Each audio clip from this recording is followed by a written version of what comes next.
Hola, ¿qué tal, queridos hermanos y amigos? Shalom para todos y todas. Deseamos que el Eterno les bendiga y le guarde a usted y a toda su familia.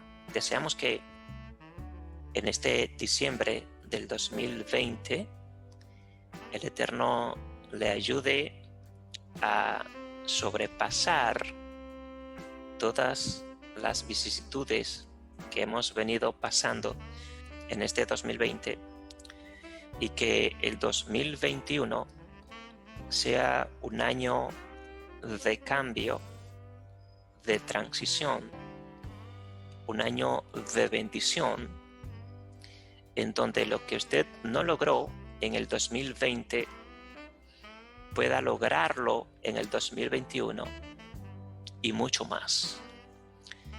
De manera que luego de darle esta bendición de parte del Eterno, yo quiero compartir con usted en esta oportunidad este tema que es tan, pero tan importante.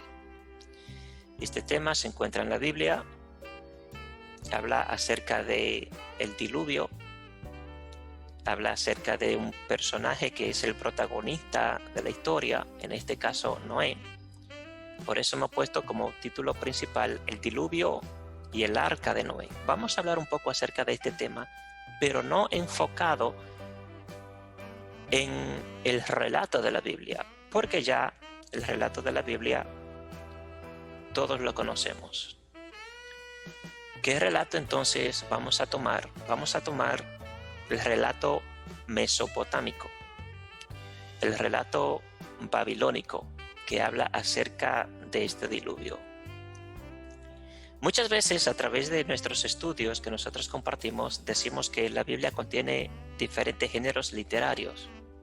Dentro de ellos está la mitología. Por eso pusimos como subtítulo una mitología no originaria de la Biblia. ¿Qué queremos decir con esto? Que el relato o la historia del diluvio de Noé no es bíblico. No es bíblico originalmente. No pertenece a la Biblia, aunque está en la Biblia, pero está ahí porque se tomó de una mitología que pertenecía a otra cultura, o de una leyenda, si usted le quiere llamar, que pertenecía a otra cultura, en este caso a la cultura mesopotámica o a la cultura babilónica. Tenemos que tener siempre bien claro que todos los protagonistas de la Biblia, sus personajes, incluyendo a los escritores, a los editores de la Biblia, todos ellos fueron siempre muy, pero muy influenciados de otras culturas. En este caso, hablando específicamente, por primera vez, conforme a los relatos de la Biblia, fueron influenciados por la cultura egipcia. Luego de la cultura egipcia, fueron muy influenciados por la cultura mesopotámica o la cultura babilónica en este caso. Muy importante es también aclararle que los relatos de la Biblia fueron escritos, no todos, pero en su gran mayoría, podríamos decir aproximadamente mínimo quizás un 90% de los escritos de la Biblia, todos fueron escritos o editados, recopilados después del exilio babilónico. O sea que la mayoría de las escrituras que tenemos en la Biblia fueron escritas específicamente después de que los judíos salieron del exilio babilónico, aproximadamente entre el siglo VI al siglo V antes de nuestra era. ¿Qué queremos decir con esto? Que cuando la Biblia habla, como por ejemplo, acerca del relato del diluvio de Noé, esa escritura no se escribió conforme al tiempo en el que sucedieron las cosas. Cuando la Biblia habla, por ejemplo, de Adán, de Abraham, de Jacob, de Isaac. Esos relatos no fueron escritos correspondiente al tiempo en que sucedían esas cosas. Todas esas historias, todos esos relatos, todas esas mitologías, leyendas, cuentos, se escribieron pero muchos años después. Hablando, como ya hemos dicho, específicamente luego del exilio babilónico, aproximadamente entre el siglo VI al siglo V antes de nuestra era, o antes de Cristo, para que usted me pueda entender mejor. De ahí hacia atrás, todas las enseñanzas, toda la historia, simplemente se transmitían de manera oral. Las escrituras eran muy escasas. Por esto siempre me hace recordar un versículo que se encuentra en una de las cartas de Juan en la Biblia cristiana, que ha sido muy mal interpretado por el cristianismo. Hay un versículo donde dice: vosotros tenéis la unción del santo. Cuando el cristiano lee este versículo, cree que el escritor está hablando de que tenemos la unción, el poder, el fuego del Espíritu Santo. No está hablando de eso el escritor. Cuando el escritor dice vosotros tenéis la unción del santo, lo que le estaba diciendo era a sus receptores: ustedes tienen la escritura escrita en el papiro, porque al papiro, que fue creado por los egipcios, que era donde se escribía mayormente, a ese papiro se le llegó a llamar el santo porque era un material sagrado. Era un material que se construía, que se procesaba de las plantas del junco para escribir. Así es que, mis amados, vamos a hablar un poco acerca de las pruebas evidentes del diluvio. Y vamos a hablar también acerca de que el diluvio no fue universal. Dentro del cristianismo, cuando hablamos del diluvio, se tiende a creer que el diluvio fue universal, que cuando aconteció esta inundación, toda la tierra fue inundada. Sin embargo, no es así, o no fue así. Hoy en día nosotros tenemos la bendición, tenemos la dicha, el privilegio de tener una tecnología muy avanzada. La ciencia ha avanzado y gracias al Eterno por ello, porque ella nos permite a nosotros informarnos de manera más precisa y mucho más rápido aún. Por ejemplo, en mi país, República Dominicana, si sucede alguna catástrofe natural, por así decir, automáticamente en fracción de segundos o minutos se puede saber casi a nivel mundial. Esto es gracias a la ciencia, gracias a la tecnología. Los antiguos no tenían ese privilegio. Cuando en una ciudad antigua sucedía alguna catástrofe natural, en este caso un diluvio, un terremoto, pues para los de esa ciudad, ese diluvio o ese terremoto no estaba sucediendo solo ahí, sino que estaba sucediendo a nivel mundial. Ellos no tenían las herramientas necesarias para mantenerse informado de ciudad a ciudad o de país a país. No tenían ese privilegio. Cuando hablamos del diluvio, nos vamos a dar cuenta entonces que la mayoría de las culturas antiguas, todas ellas conllevan en sí un cuento, una leyenda, una mitología o una historia acerca de un diluvio. ¿Por qué? Porque los antiguos en el principio buscaban siempre trasladarse, vivir cerca de los ríos, porque los ríos, el agua, es la fuente de vida. Más para ellos que en el principio los humanos vivían de la ganadería, vivían de la caza, de la pesca, y todo esto se lo facilitaba la cercanía a los ríos. Siempre hemos sabido a través de la historia, a través de los pronósticos que nos da la misma naturaleza, que hoy en día, aparte de que nos los da la naturaleza, nos los da la ciencia de la meteorología. Los ríos, cada X tiempo, aumentan y salen de su cauce debido a que siempre en el año hay un pronóstico de lluvia muy significativo.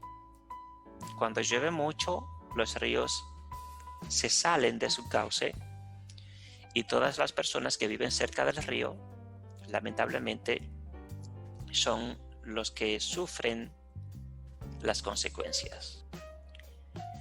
Y esto sucedió con el relato que cuenta la Biblia acerca de Noé. Por eso en esta oportunidad vamos a hablar de este diluvio no conforme al relato que nos cuenta la Biblia en Génesis, porque este relato o esta mitología ya todos la conocemos, sino que vamos a hablar de este mismo diluvio, pero en la versión mesopotámica. ¿Por qué queremos tomar la versión mesopotámica? Porque estamos seguros, por así decir, un 99.9%, de que el relato del diluvio que se encuentra en la Biblia, que no es originario de la Biblia, sino originario de Mesopotamia, los escritores de la Biblia tomaron este relato de la cultura mesopotámica o de la cultura babilónica, y lo que hicieron fue simplemente que le cambiaron los nombres.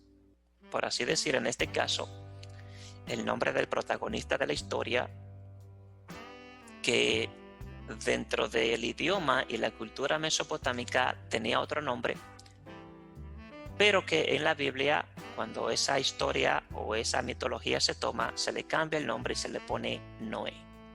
Vamos a ver todas estas cosas más adelante. Así es que, para iniciar, su servidor le quiere recordar que si usted no se ha suscrito a nuestro canal, entonces suscríbase. Déjenos su comentario. Si desea compartir nuestros estudios, compártalo con toda la persona que usted desee. Luego de que usted le da a suscribirse, ahí cerquita tiene una campanita. Usted tiene que activar esa campanita y darle a la opción de todas. Al hacerlo así, entonces usted siempre será una de las primeras personas en recibir cada uno de nuestros estudios tan pronto nosotros los estemos publicando en nuestro canal de YouTube.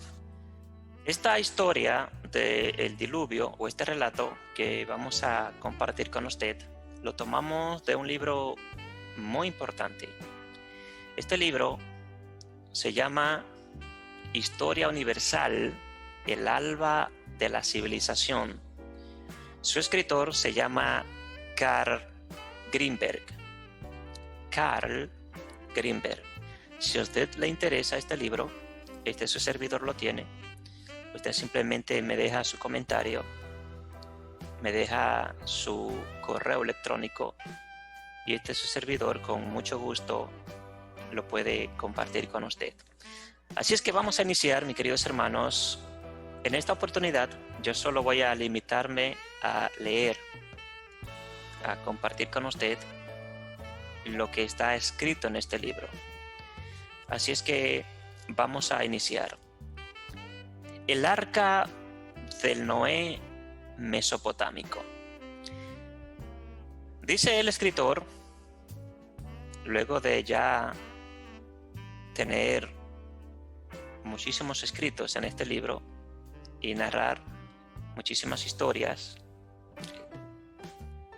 Él dice: examinemos ahora este gran descubrimiento. Se trata de un fragmento de la época heroica escrito en 12 tablillas de arcilla.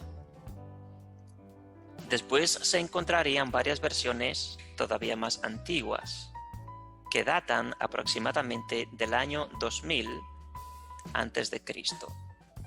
Es una verdadera lástima que estos textos hayan llegado a nosotros en fragmentos tan pequeños.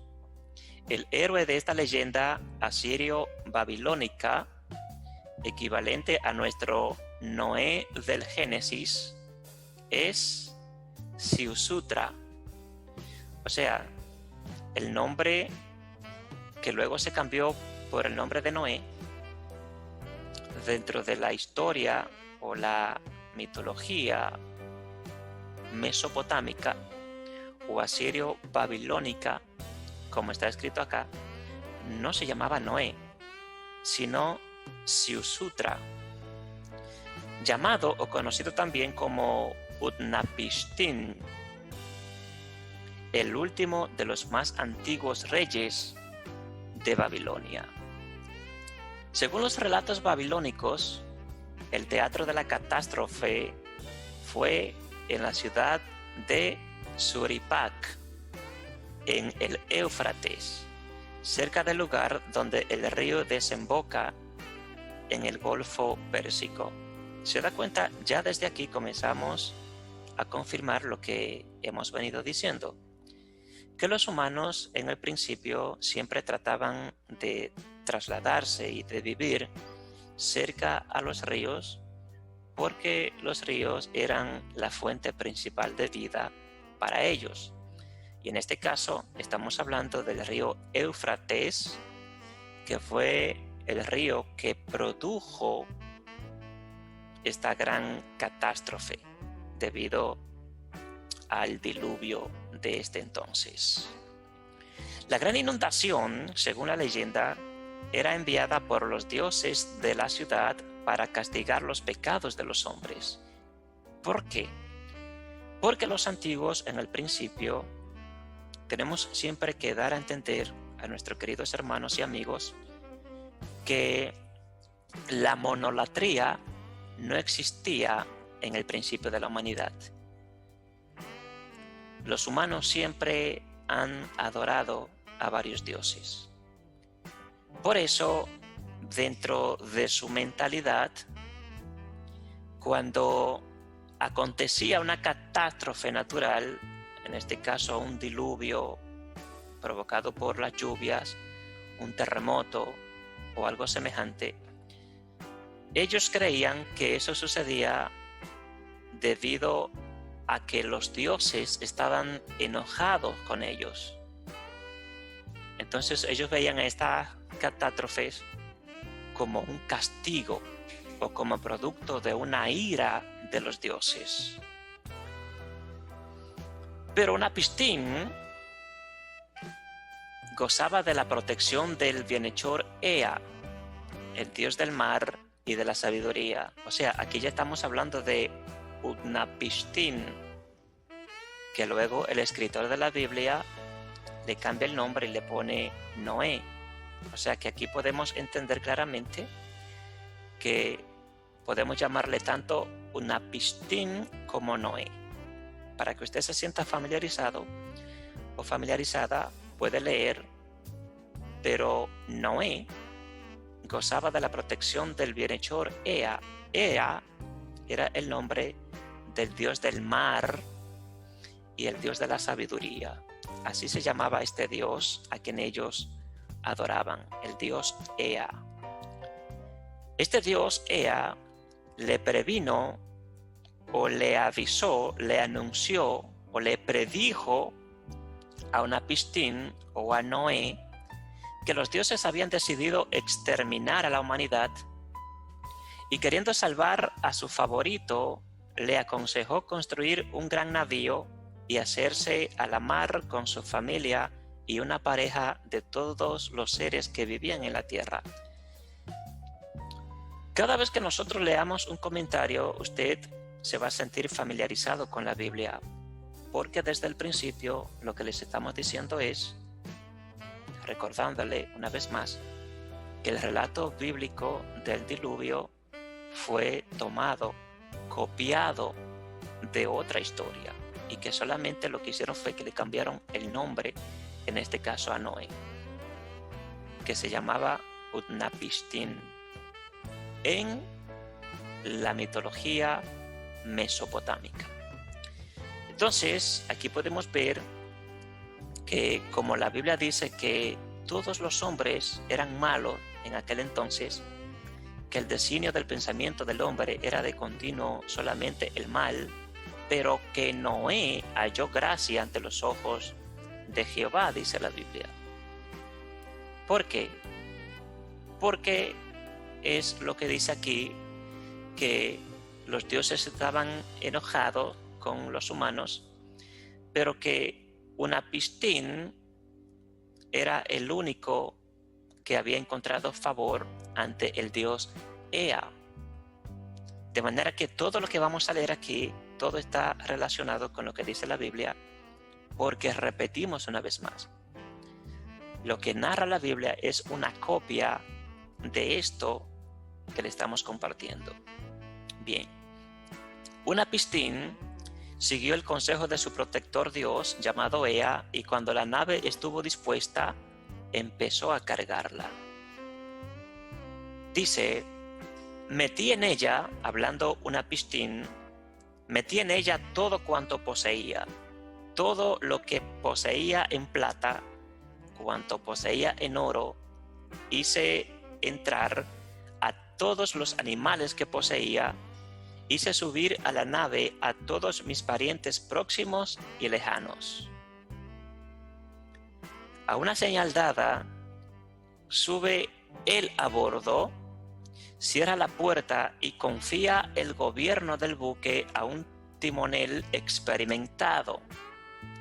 De pronto, los elementos se desencadenan, la tempestad estalla, los ríos y los océanos se desbordan, el mundo entero es sumergido bajo las aguas que caen de las negras nubes. Cuando usted se va a la Biblia, el Génesis, usted se va a dar cuenta que la Biblia dice que las cataratas, tanto de las que estaban en la tierra como las que estaban en el cielo, se abrieron. Simplemente lo que se hace es que se le cambia un poco la expectativa, la cosmogonía, pero el relato en verdad es el mismo. Sigue diciendo, incluso los dioses se sienten incómodos. Subieron hacia el firmamento de Anu. Anu era el dios principal. Allí se sentaron y permanecieron inmóviles, temblando como perros y llorando de terror. La tempestad dura 6 días y 6 noches. El mundo entero se convirtió en océano y toda vida queda anonadada en la tierra. El 7º día, la tormenta cedió, la mar recobró la calma y el barco se posó en el monte Nisir. Utnapishtim espera todavía otros 6 días antes de adoptar una decisión. Dice Utnapishtim, al nacer el alba del 7º día decidí enviar una paloma. La paloma revoloteó un poco, pero regresó enseguida. Dio un vuelo corto al no encontrar lugar seguro. Mandé soltar una golondrina. La golondrina voló y también regresó pronto. Hizo un corto vuelo al no encontrar lugar seguro. Mandé a soltar un cuervo. El cuervo revoloteó y vio que las aguas cedían ya su lugar a la tierra. Comió, voló de acá para allá, comió hasta saciarse y no volvió más. Utnapishtim sabía ahora que la tierra estaba libre de las aguas. Salió del navío y ofreció un sacrificio en la montaña. Noé ofreció también un sacrificio a Yahvé, que lo aceptó como un perfume agradable, lo dice literalmente la Biblia.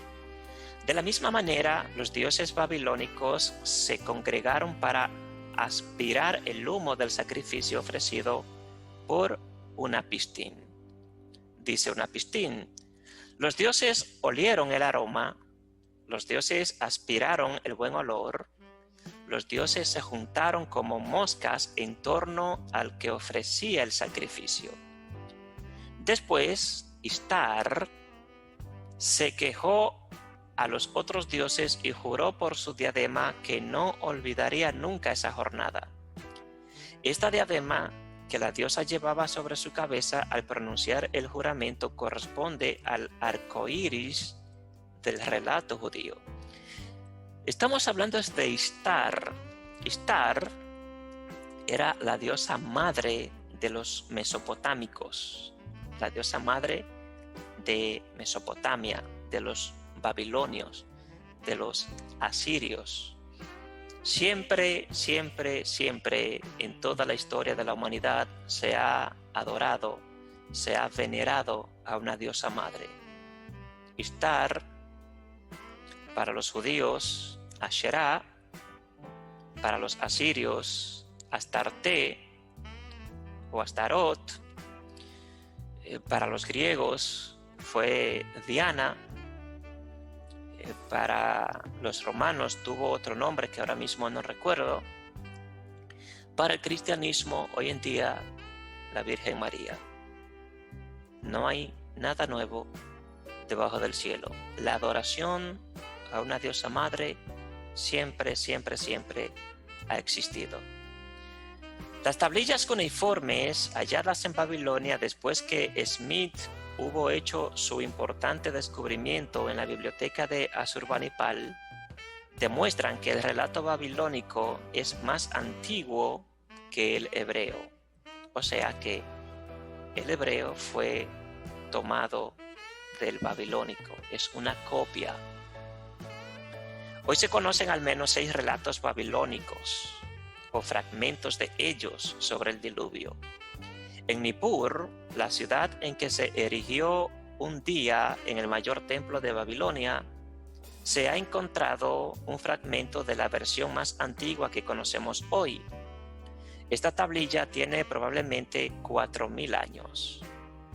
En 1929, otro acontecimiento conmovió a los arqueólogos. Woolley descubrió pruebas concretas que el diluvio ocurrió realmente.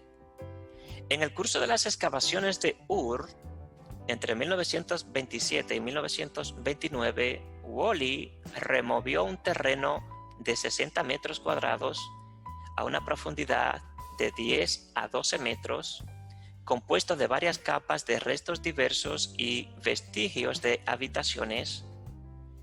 El espesor total de estas capas representaba una evolución ininterrumpida durante varios siglos.